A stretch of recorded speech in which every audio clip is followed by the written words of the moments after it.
विवाद के बीच चीन ने भारत को फिर से धमकाने की कोशिश की और इस बार चीन ने लिया कश्मीर का नाम।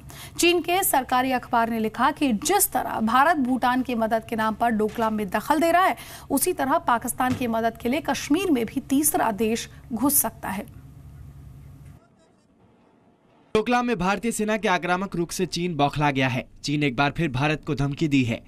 चीन के एक थिंक टैंक ने कहा है कि जिस तर्क से भारत डोकलाम में चीन को सड़क बनाने से रोक रहा है, उसी तर्क से कोई तीसरा देश भी कश्मीर में घुस सकता है।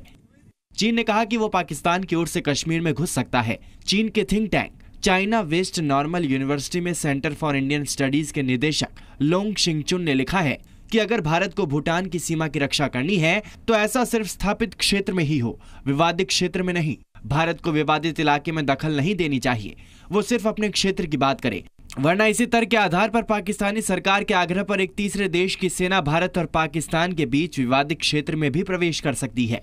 भारतीय सेना ने भूटान की मदद के नाम पर डोकलाम इलाके में घुसपैठ की है, लेकिन वास्तविकता यह है कि भारत ने भूटान के नाम पर अपनी मदद की है। कांग्रेस, जेडी और एनसीपी समेत सभी दलों ने चीन के इस रवैये की निंदा की है। भारत और चीन दो प्राचीन सभ्यताएं हैं। भारत चीन का सबसे बड़ा विदेश व्यापार का स्ट्रेटेजिक पार्टनर है। सबसे लंबा बॉर्डर हमारा उसके साथ मिला हुआ है। दोनों देशों को अपने डिप्लोमेटिक चैनल का इस्तेमाल करके विवाद को कम करना चाहिए। सिक्किम को लेकर या फिर हमारी जमीन पर चाइना ने कुछ जबरदस्ती घुसने की कोशिश की है या वहां भी कुछ ऐसी हरकतें की गई है जिससे तनाव पैदा हो गया है। और यहां तक के चीन की तरफ से तो ये भी धमकी आ गई है कि हमने जिस तरह 1962 में किया था, हम दोबारा आप पर हमला कर सकते हैं। तो इस सूरत में परिस्थिति बड़ी नाजुक बनी हुई। देखिए, वो बहुत ही सेंसिटिव एरिया है और हमारी सुरक्षा से जुड़ा हुआ है।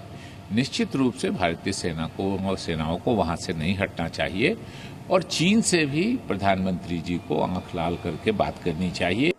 वहीं दूसरी ओर डोकलाम विवाद में चीन को कड़ा संदेश देते हुए भारत ने विवादित इलाके में डेरा डाल दिया है।